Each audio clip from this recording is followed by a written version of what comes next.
මොකද? ඒක තමයි මේ හරියට තමයි. හරි උඩේ උඩේ. විශේෂත්වයක් තියෙනවා අපේ ලංකාවේ වැඩි මුසකින් පිටලා තියෙන කඳු 9ක් බලා ගන්න පුළුවන්. ඒ කියන්නේ මුහුදු මට්ටම.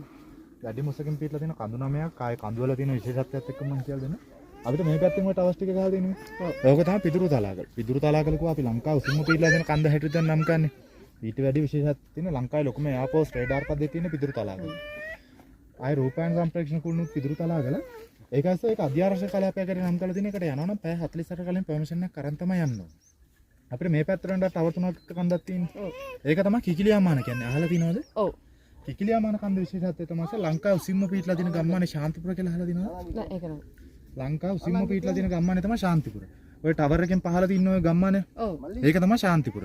ශාන්තිපුර ගම්මානේත් විශේෂත්වය ලංකාව උසමගේ ලංකාව උසම view point එක ලංකාව උසම පන්සල ඔය සියලු දේ පිටලා තියෙන ශාන්තිපුර.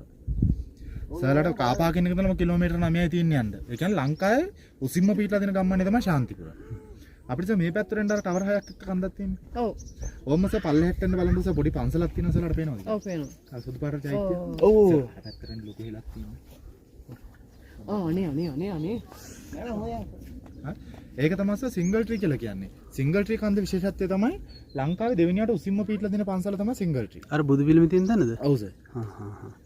අපිට මේ පැත්තට එන්න අර V shape වල කන්දක් තියෙන්නේ. ඔව්.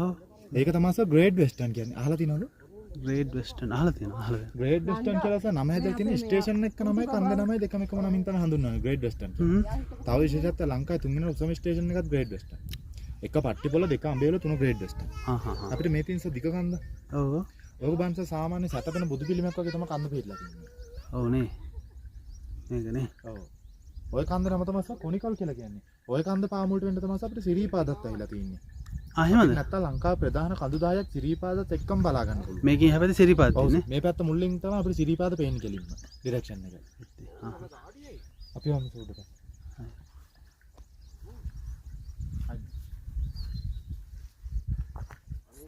සිරීපාද පේන්නේ නැල්ලු අර කන්දට වැහිලාලු තියෙන්නේ. මේ කොනික ඔය කන්ද නිසා අර පාරක් තියෙන්නේ.